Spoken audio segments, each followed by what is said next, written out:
नमस्कार, आप देख रहे हैं the view news powered by Vinay Ujala. आइए नजर डालते हैं आज के कुछ मुख्य समाचारों पर। Take growth conclave 2025 Madhya Pradesh ने निवेश और तकनीकी विकास में रचा नया इतिहास। इंदौर में ईडी की छापेमारी, 71 करोड़ के आबकारी घोटालों के आरोपियों पर कार्रवाई। मुख्यमंत्री डॉक्टर मोहन यादव का बड़ा ऐलान, कर्मचारियों को सौगात और शीघ्र भर्ती की गारंटी। 3 मई को मंदसौर में कृषि मेला, मुख्यमंत्री ने निवेशकों से सकारात्मक प्रतिक्रिया की बात की। भोपाल कॉलेज छात्रा रेप और ब्लैकमेल मामले में फरार चौथा आरोपी अली खान गिरफ्तार। युवकों ने रेलवे स्टेशन पर शराब पीने से रोके जाने पर हेड कांस्टेबल को पीटा, वर्दी फाड़ी। भोपाल कांग्रेस विधायक आरिफ मसूद को मिली जान से मारने की धमकी। इंदौर में टेक ग्रोथ कॉन्क्लेव के दौरान 20,000 करोड़ का आईटी निवेश हुआ। मुख्यमंत्री ने नए आईटी पार्क का ऐलान किया है, जिसके जरिए 45,000 रोजगार मिलेंगे। Take growth conclave 2025 Madhya Pradesh बना टेक्नोलॉजी और निवेश का हब। इंदौर 27 अप्रैल 2025। मुख्यमंत्री डॉक्टर मोहन यादव ने कहा कि उद्योग मंदिर जैसे हैं, जो लोगों को रोजगार और समृद्धि का आशीर्वाद देते हैं। इंदौर के ब्रिलियंट कन्वेंशन सेंटर में आयोजित टेक ग्रोथ कॉन्क्लेव 2025 में 20,000 करोड़ रुपए के निवेश प्रस्ताव आए हैं, जिससे 75,000 से ज्यादा रोजगार मिलेंगे। कॉन्क्लेव में कई बड़ी घोषणाएं हुई। भोपाल में 1500 करोड़ के निवेश से स्पेस टेक्नोलॉजी नीति लागू होगी। आईटी पार्क, डेटा सेंटर और एग्रीटेक सेंटर ऑफ एक्सीलेंस की शुरुआत। प्रोत्साहन पोर्टल लॉन्च हुआ, जिससे निवेशकों को सभी सुविधाएं एक ही जगह मिलेगी। डीएवी इंदौर में टेक स्टार्टअप्स के लिए प्लग एंड प्ले इंफ्रास्ट्रक्चर मिलेगा। डॉक्टर यादव ने बताया कि राज्य अब सिर्फ वादे नहीं करता, उन्हें जमीन पर उतारना भी है।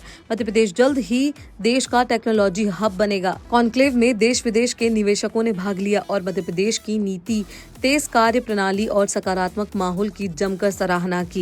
इंदौर और प्रदेश के अन्य शहरों में ईडी के 28 टीमों द्वारा छापेमारी, जिसमें रिटायर्ड आबकारी अधिकारी सुरेंद्र चौकसे के घर पर भी कार्रवाई जारी है। इंदौर में ईडी की बड़ी छापेमारी, आबकारी घोटालों की जांच। ईडी ने इंदौर और प्रदेश के अन्य शहरों में 71 करोड़ के फर्जी आबकारी बैंक घोटालों में छापेमारी की है। आरोपियों के साथ साथ आबकारी अधिकारियों के ठिकानों पर भी कार्रवाई की जा रही है। मामले में कुल 28 ईडी टीमें प्रदेश भर में जांच कर रही है। इंदौर की तुलसीनगर स्थित सुरेंद्र चौकसे के घर पर भी ईडी की टीम ने छापा मारा है। सुरेंद्र चौकसे एक रिटायर्ड आबकारी अधिकारी है। छापेमारी के दौरान सीआरपीएफ जवानों को चौकसे के घर के बाहर तैनात किया गया है, जबकि स्थानीय प्रशासन को इस कार्रवाई की भनक तक नहीं लग पाई। ये कार्रवाई प्रदेश भर में चल रही जांच का हिस्सा है, जो कि आबकारी विभाग में फैले भ्रष्टाचार और घोटालों का पर्दाफाश करने के लिए की जा रही है। मुख्यमंत्री डॉक्टर मोहन यादव ने कर्मचारियों को 55% डीए बढ़ोतरी दी और कहा, उनकी चिंता करना सरकार की जिम्मेदारी है।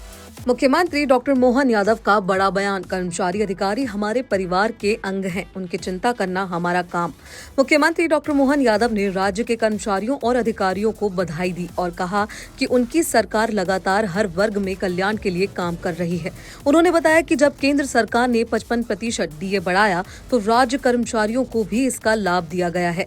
मुख्यमंत्री ने कहा, हमने पहले ही यात्रा भत्ते, अव्यवसायिक भत्ते और अन्य भत्तों में वृद्धि की थी। कर्मचारी और अधिकारी हमारे परिवार के सदस्य हैं, उनकी चिंता करना हमारा काम है और उनके माध्यम से हम सुशासन के लक्ष्यों को पूरा करते हैं।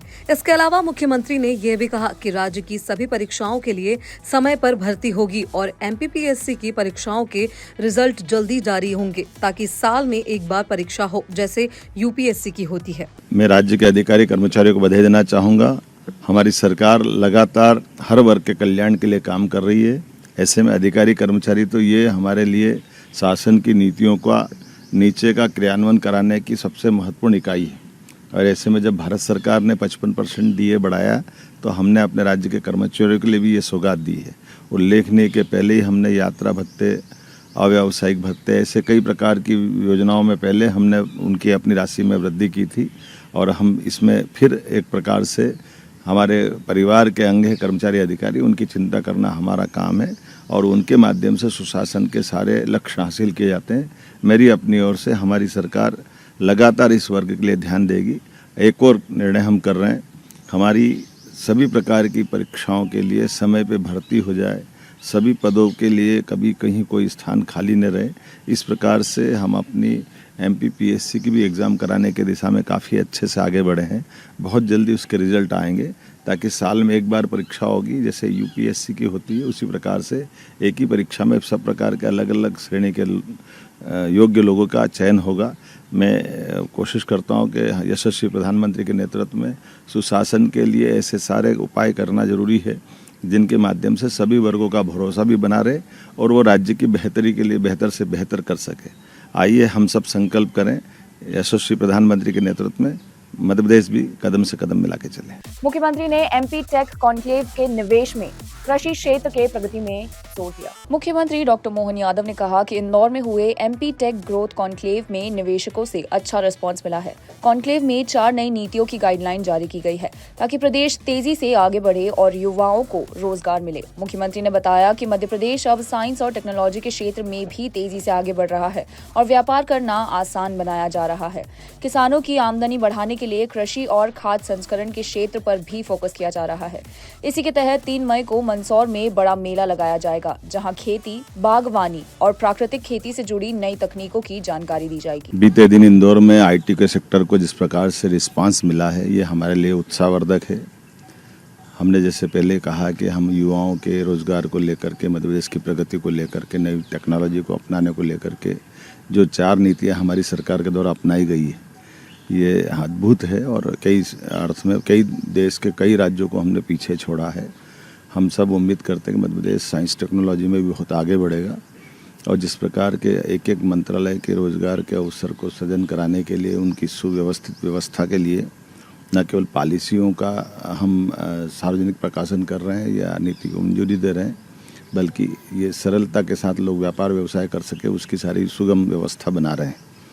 इसी के साथ हम दूसरे कृषि आधारित उद्योगों को बढ़ावा देने के लिए इस दिशा में आगे बढ़े हैं, एक एक संभाग के अंदर बड़े बड़े कार्यक्रम करते हुए। और ये कृषि आधारित राज्य है और कृषि में हमारी विकास दर भी बहुत अच्छी है। ऐसे में हम अपने खेती के खाद्य पदार्थों की प्रसंस्करण इकाइयों का और कृषि उद्योगों को बढ़ावा दे करके न केवल हमारे किसानों की आय बढ़ाना चाहते हैं बल्कि प्रदेश की समृद्धि भी चाहते हैं। हम इस दिशा में आगे बढ़ रहे हैं। 3 तारीख के दिन मंदसौर जिले के अंदर एग्रीकल्चर को लेकर के एक बड़ा मेला लगने वाला है, जिसमें आधुनिकतम प्रयोग के साथ खेती किस प्रकार से कर सकते, कृषि यंत्रों की कौन कौन सी नए प्रकार की वैरायटी आई है जिससे लाभ मिल सकता है, प्राकृतिक खेती से लेकर हार्टिकल्चर, फ्लोरिकल्चर अर्थात बागवानी, फलोद्यान, सभी प्रकार के किसानों के बेहतर के लिए हम उस पर आगे बढ़े हैं। मुझे इस बात का संतोष है कि लगातार इसी रचना के कारण से हमने कृषि के लिए कृषि विश्वविद्यालय के अतिरिक्त भी बाकी विश्वविद्यालय में भी एग्रीकल्चर संकाय खोल करके कृषि संकाय के विद्यार्थियों के लिए अवसर उपलब्ध कराए हैं। हम उम्मीद कर रहे हैं कि नर्सरियों से लेकर के कृषि से जुड़े हुए आने वाले वर्षा काल को लेकर भी जल संरचनाओं पे भी हम जलगंगा संरक्षण के अंदर पर्याप्त ध्यान दे रहे हैं।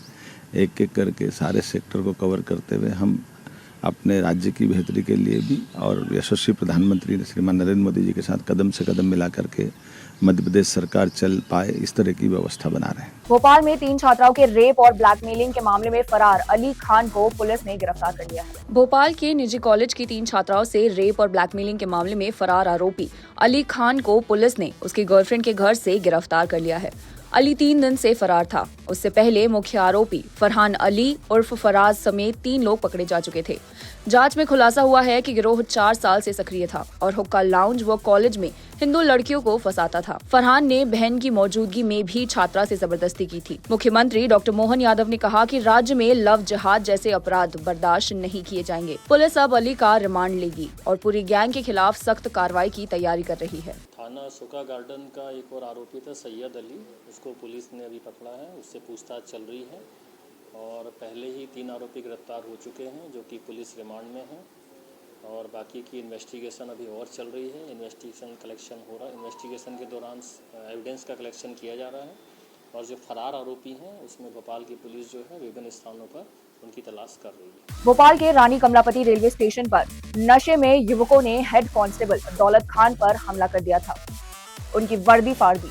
मुख्य आरोपी गिरफ्तार है, 2 अभी भी फरार। रेलवे स्टेशन के बाहर शराब पीने से रोकने पर जवान की पिटाई, वर्दी फाड़ी।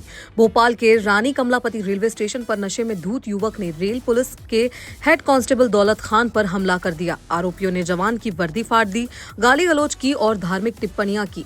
घटना रात 2 बजे की है, जब जीआरपी की टीम स्टेशन परिसर में शराब पीने से रोकने पहुंची। इस दौरान युवकों ने कांस्टेबल खान पर हमला कर उन्हें कार में गिराकर मारा और गंभीर चोट पहुंचाई। उनके साथ अन्य जवानों ने बचाव किया, लेकिन हमलावरों ने उन्हें भी धमकाया।